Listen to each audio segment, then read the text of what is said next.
सोचिए, आप एक अंधेरे कमरे में कैद हो। आप बाहर नहीं जा सकते और आपको कैद करने वाला कोई और नहीं, आपका खुद का बाप है। आज की स्टोरी एक ऐसी स्टोरी है जिसमें एक बाप ने सारी दरिंदगी की हदें पार कर दी। एलिजाबेथ नाम की एक लड़की अपने माँ बाप के साथ रहती थी। उसके पिता जोसेफ फ्रिट्जल काफी स्ट्रिक्ट थे, जो कि नॉर्मल है, बहुत लोगों के पिता स्ट्रिक्ट होते हैं। पर यहाँ पर कहानी कुछ और थी। जोसेफ एलिजाबेथ को मारता पीटता था। ये पिटाई सिर्फ एलिजाबेथ तक सीमित नहीं थी, जोसेफ अपनी पत्नी और दूसरे बच्चों को भी मारा करता था। लेकिन एलिजाबेथ को सबसे ज्यादा मार पड़ती क्योंकि वो जोसेफ के खिलाफ खड़ी होती थी। और फिर ये सिर्फ पिटाई तक सीमित नहीं रहा। सिर्फ 11 साल की उम्र से ही जोसेफ ने एलिजाबेथ का रेप करना शुरू कर दिया। इतनी छोटी उम्र से अपने ही बाप से वो मोलेस्ट हो रही थी। 15 साल की उम्र के बाद एलिजाबेथ ने एक कोर्स शुरू किया वेट्रेस बनने के लिए। लेकिन कोर्स पूरा होने से पहले ही उसने डिसाइड किया कि अब वो और नहीं सहेगी। जनवरी 1983 में वो अपनी एक दोस्त के साथ घर से भाग जाती है। क्योंकि वो अभी अंडर एज थी, तो पुलिस ने उसे 3 हफ्ते के अंदर ही ढूंढ लिया और उसके माँ बाप के पास वापस भेज दिया। वापस आने के बाद एलिजाबेथ ने अपने वेट्रेस का कोर्स कंटिन्यू किया और कुछ ही समय में उसे लिंस शहर में नौकरी भी मिल गई। अब वो 18 साल की भी होने वाली थी। मतलब अब वो एक अडल्ट बनने वाली थी और उसका पिता जोसेफ उसे घर छोड़ने से नहीं रोक सकता था। एलिजाबेथ को लगा शायद अब उसकी जिंदगी बदलने वाली है, पर असल में सच उसके बिल्कुल उल्टा था। जोसेफ जानता था कि एलिजाबेथ अब उसके कब्जे से निकलकर लिंस जाने वाली है, और इसीलिए अब वक्त आ गया था उस प्लान को एग्जीक्यूट करने का जो वो पिछले 6 सालों से बना रहा था। 28 अगस्त 1984 को जब एलिजाबेथ अभी अभी 18 साल की हुई थी, जोसेफ ने उसे बेसमेंट में बुलाया। उसने झूठ बोला कि उसे एक दरवाजा उठाने में मदद चाहिए। जब वो अपने पिता को दरवाजा फिक्स करने में मदद कर रही थी, तभी जोसेफ ने अचानक दरवाजा उसके मुंह पे मार दिया और उसे पीछे से बेसमेंट के अंदर गिरा दिया। ये कोई शेल्टर नहीं था, ये था एक कैद खाना। ये थी उसकी नई जिंदगी की एक शुरुआत। वो प्रिजन एक बहुत ही चालाकी से बनाया गया था, छोटे से स्क्वायर एंट्रेंस के पीछे छुपा हुआ, जिसमें एक कीपैड लॉक लगा हुआ था जो सिर्फ जोसेफ ही खोल सकता था। इसके ऊपर कमरे तक पहुंचने के लिए कोई एक दरवाजा नहीं था। जोसेफ ने काफी तगड़ी प्लानिंग कर रखी थी। उस कमरे तक पहुंचने के लिए पूरे 8 दरवाजे थे, जिन्हें एक एक करके खोलना पड़ता था। मतलब जोसेफ के बिना कोई एलिजाबेथ तक पहुंच ही नहीं सकता था, और वैसे भी घर के बाकी मेंबर्स को बेसमेंट में जाना अलाउड ही नहीं था। घर में सभी जोसेफ से डरते थे, तो कोई बेसमेंट में जाने की हिम्मत ही नहीं करता था।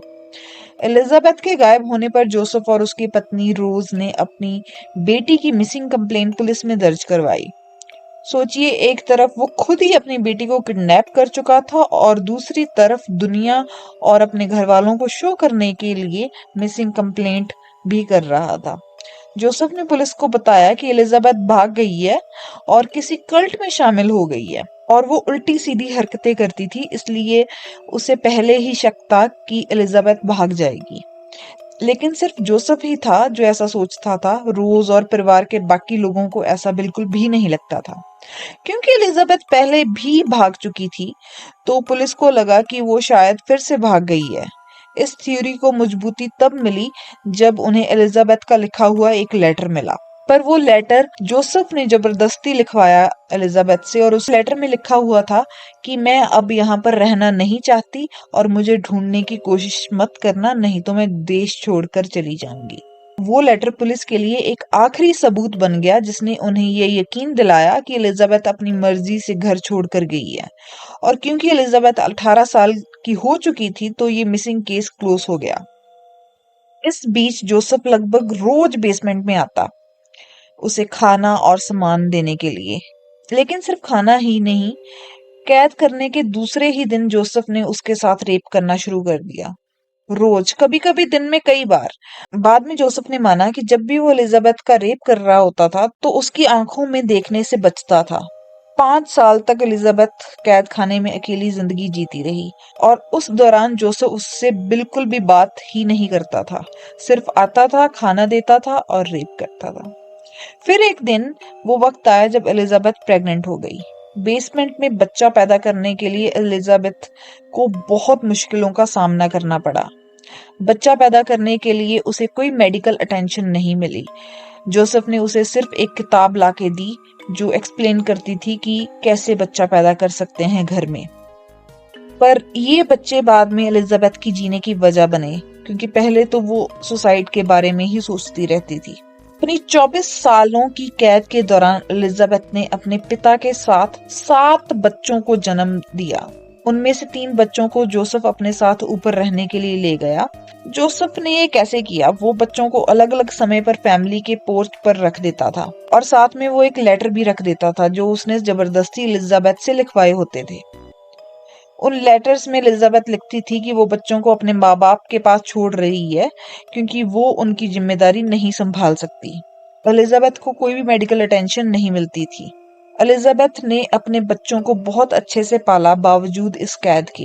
इन्वेस्टिगेटर्स और रिपोर्टर्स ने भी ये एक्सप्रेस किया कि वो बहुत ही इम्प्रेस्ड हैं। एलिजाबेथ ने इतनी परेशानियों के बाद भी अपने बच्चों को बहुत ही अच्छे तरीके से पाला था। एलिजाबेथ ने जोसेफ से रेगुलर बुक्स लाने के लिए रिक्वेस्ट करा ताकि वो बच्चों को पढ़ना लिखना सिखा सके, और उसने ये भी इंश्योर किया कि बच्चे बाहर की दुनिया और उसकी कल्चर के बारे में सीखें टेलीविजन और रेडियो के जरिए, जो जोसेफ ने उन्हें बेसमेंट में रखने की इजाजत दे दी थी। अगर एलिजाबेथ और उसके बच्चे जोसेफ की कोई बात नहीं मानते तो जोसेफ सजा के तौर पर बेसमेंट का पावर बंद कर देता और खाना पीना रोक देता, और एलिजाबेथ और उसके बच्चे कई दिनों तक भूख प्यास और अंधेरी बेसमेंट में पड़े रहते। क्रिस्टन, एलिजाबेथ के बच्चों में से एक दिन बेहोश हो गई। पहली बार जोसेफ ने एलिजाबेथ की बात मानी मेडिकल अटेंशन के लिए, इसलिए उसने एलिजाबेथ को बाहर जाने दिया ताकि वो क्रिस्टन को कार तक ले जाने में मदद करवा सके। ये एलिजाबेथ के लिए पहली बार था कि वो 24 सालों के बाद उसने बाहर की दुनिया देखी थी। जब क्रिस्टन को कार में बिठा दिया गया, जोसेफ ने एलिजाबेथ को फिर से बेसमेंट में बंद कर दिया बाकी बच्चों के साथ, और फिर हॉस्पिटल चला गया। डॉक्टर्स ने जोसेफ से लड़की का नाम पूछा ताकि वो मेडिकल हिस्ट्री निकाल सके, लेकिन क्रिस्टन का नाम डेटाबेस में था ही नहीं। ऐसा लग रहा था कि जैसे वो पहले कभी एग्जिस्ट ही नहीं करती थी। एग्जामिनेशन के बाद डॉक्टर्स ने पाया कि क्रिस्टन सीरियस कंडीशन में है, लाइफ थ्रेटनिंग किडनी फेलियर के साथ, और कुछ और हेल्थ प्रॉब्लम्स भी थी जो विटामिन डी की कमी से हुई थी। डॉक्टर्स ने जोसेफ को इंसिस्ट किया कि वो मदर से कांटेक्ट करें ताकि समझ सकें कि क्या हो रहा है, लेकिन जोसेफ लगातार इंपॉर्टेंट क्वेश्चंस का जवाब ही नहीं देता या फिर उन्हें जस्ट अवॉइड करता।